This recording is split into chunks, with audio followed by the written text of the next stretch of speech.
noches, señoras y señores, bienvenidos a Tiempos Modernos.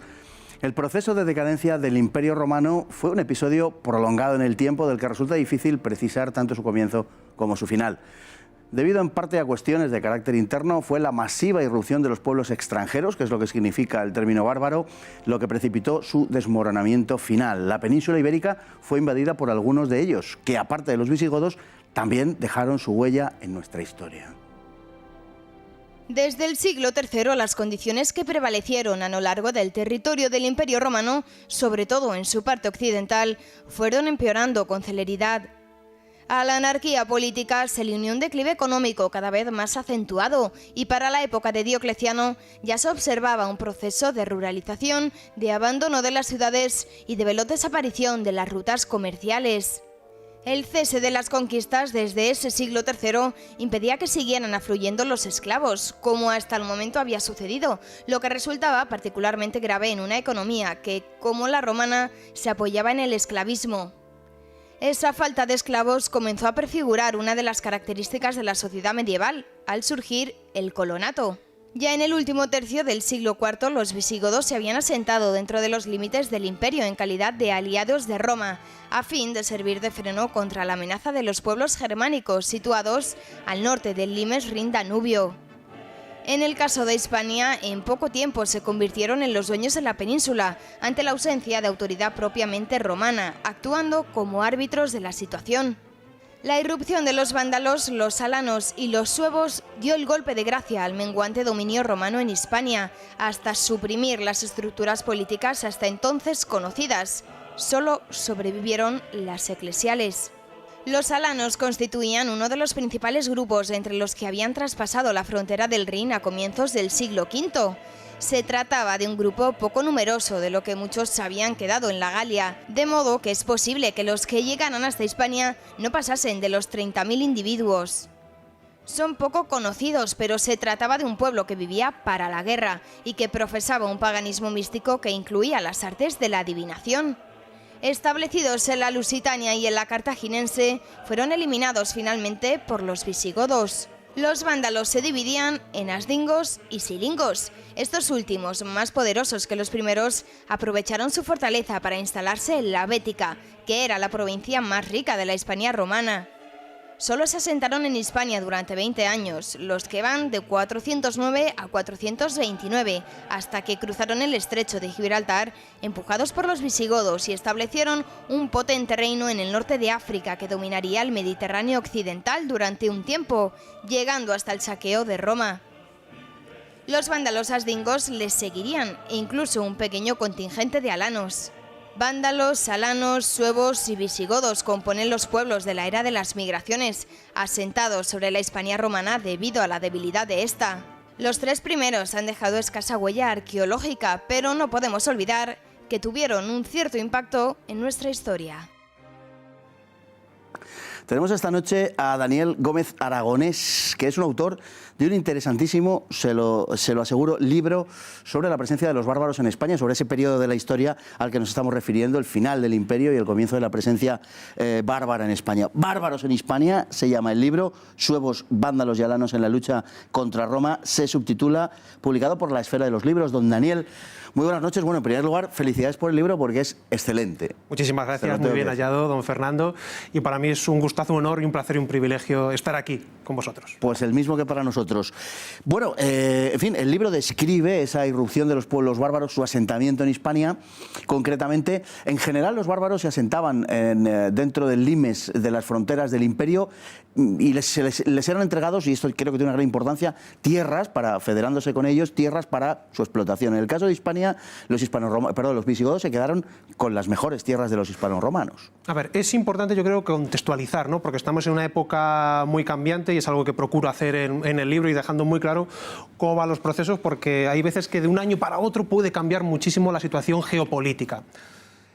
¿Cómo llegan aquí suevos, vándalos y alanos? Yo creo que eso es muy importante, ¿no? No sucede por generación espontánea, hay que irse a una fecha simbólica, 31 de diciembre, fíjate qué día, del año 406. Los heló el Rin, ¿no? El Rin helado, por ahí cruzaron suevos, vándalos y alanos y otros pueblos bárbaros, luego veremos la importancia del término bárbaro, se esparcieron, ocuparon, saquearon las Galias, y no será hasta el otoño del 409 cuando suevos, vándalos y alanos ya entran en la península ibérica. Entran en un contexto que la verdad daría pues para varios programas prácticamente el comentar, porque hay una situación de inestabilidad política, de distintos usurpadores luchando por el poder, y parece que entran como una fuerza aliada de uno de estos opositores al legítimo emperador, que en este caso era Honorio. Pasarán 2 años, no sé, hasta el 411, cuando se produzca el reparto, que además se ha citado magníficamente, permita que te diga en la introducción, un reparto que según las fuentes se realizaría a suertes, pero según también algunos autores, algunos grandes especialistas, habría un tipo de tratado, algún tipo de acuerdo con alguna de las fuerzas romanas, por el cual estos bárbaros dispondrían de los víveres y de los pagos fiscales de los hispanorromanos, de los provinciales, por supuesto, para asentarse en el territorio. Ese reparto es cuanto menos curioso porque es muy desigual. Fíjate que los suevos se quedan en la Galaecia más occidental, Lugo, Braga, los vándalos asdingos en la Galaecia más interior, tierra de campo sobre todo, alanos, lusitania y cartaginense, prácticamente media Hispania, y los vándalos y lingos, Bética. Tarraconense queda bajo poder romano, igual que las Baleares y la Mauritania Tingitania, que todo eso formaba la diócesis hispaniarum. ¿A qué se debe este reparto? Se considera que hubiese una fuerza militar superior por parte de alanos y de vándalos. Eso es. Bueno, y entre ellos había unas grandes diferencias de carácter religioso que lógicamente tienen su reflejo, obviamente, en la cultura. Los alanos son paganos, los visigodos y los vándalos son arrianos, los suevos eran católicos a partir del siglo VI. En fin, un reflejo de ese carácter plural en cuanto al enfoque religioso y cultural de cada uno de ellos.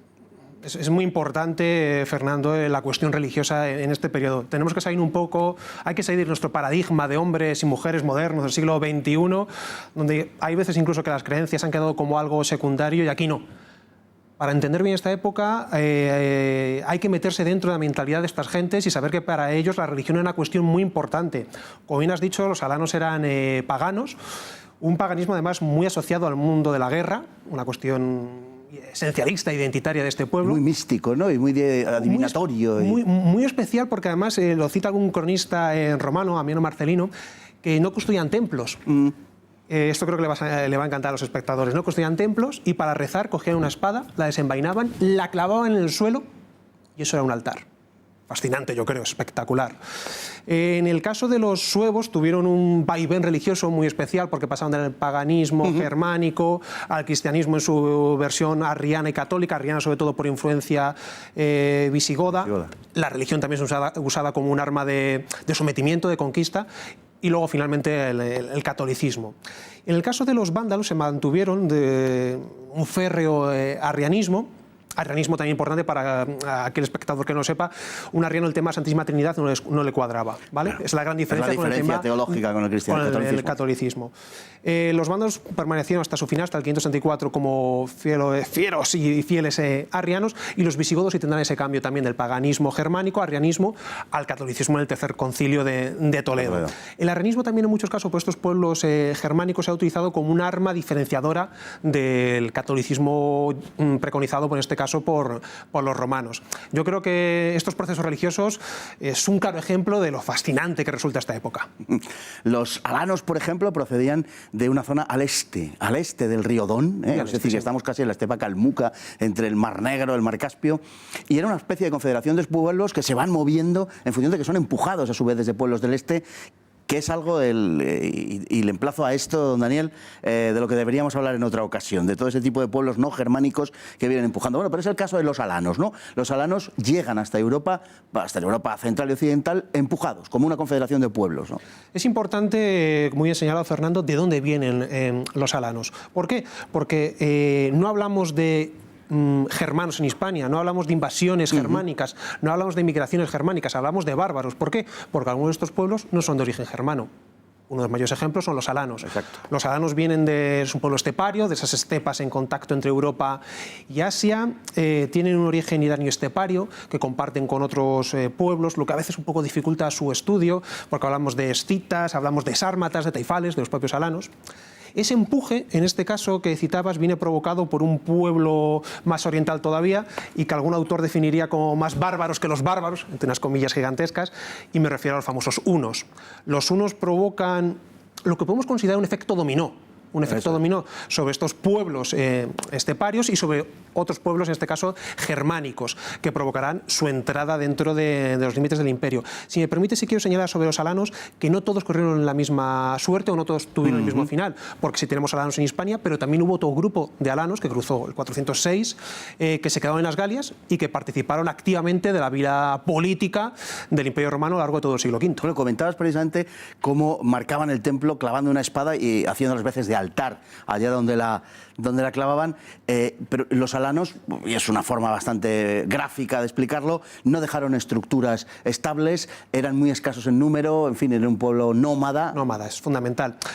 Seguramente de alanos, vándalos y suevos, los alanos sean los menos numerosos, los suevos tampoco serían muchos más. Los alanos, por su carácter nómada, al igual que otros pueblos esteparios, parece ser que a diferencia de los pueblos germánicos no necesitaban un territorio al que adscribirse, no necesitaban una patria, por decirlo así, ni crear una monarquía con las estructuras que tienen los pueblos germánicos. Se dedicaban sobre todo a cuestiones ganaderas, de pastoreo, pero sobre todo a la caza y principalmente a la guerra. Era un pueblo donde la guerra, como dice el cronista Amaino Marcelino, para un alano la guerra es un goce. Claro. Es un goce matar a un enemigo. Insisto, hay que ponerse la mentalidad políticamente correcto, hay que alejarse. No, siglo V, es otro mundo, ¿vale? Eso es muy importante. Hasta incluso dice Amaino Marcelino que es muy curioso que para un guerrero alano es un oprobio morir de viejo o morir por un accidente. Además son descritos como grandes hombres, altos, rubios, muy emparecidos. Una de las huellas o uno de los aportes que dejan los alanos, y muy importante, sobre todo porque lo dejan en los visigodos, que es la base, el reino visigodo es la base de lo que hoy en día es España, se circunscribe al elemento militar. Cuando los godos entran en contacto con estos pueblos esteparios en la zona de la antigua Escitia, les marca la manera de combatir, la caballería. La importancia que tiene la caballería en el mundo visigodo, una importancia prácticamente identitaria, proviene de los alanos. Es verdaderamente interesantísimo porque además está arrojando luz sobre una época de la historia que es completamente desconocida para la inmensa mayor parte, estoy convencido de ello, no se ven en los programas de estudio, se nos han quedado muchísimas cosas, entre otras, pues nada menos que Genserico, hablar de los vándalos, lo cual nos sirve también un poco de pequeña trampa, si me lo permite don Daniel, para lanzarle el anzuelo y tenerle con nosotros en ulterior ocasión, que espero que sea pronto. Muchísimas gracias, don Daniel, por su comparecencia esta noche. Le recomendamos el libro, de verdad, Bárbaros en Hispania, de Daniel Gómez Aragonés, interesantísimo. Muy buenas noches y a todos ustedes también, muy buenas noches, muchísimas gracias por estar ahí y hasta mañana, si Dios quiere.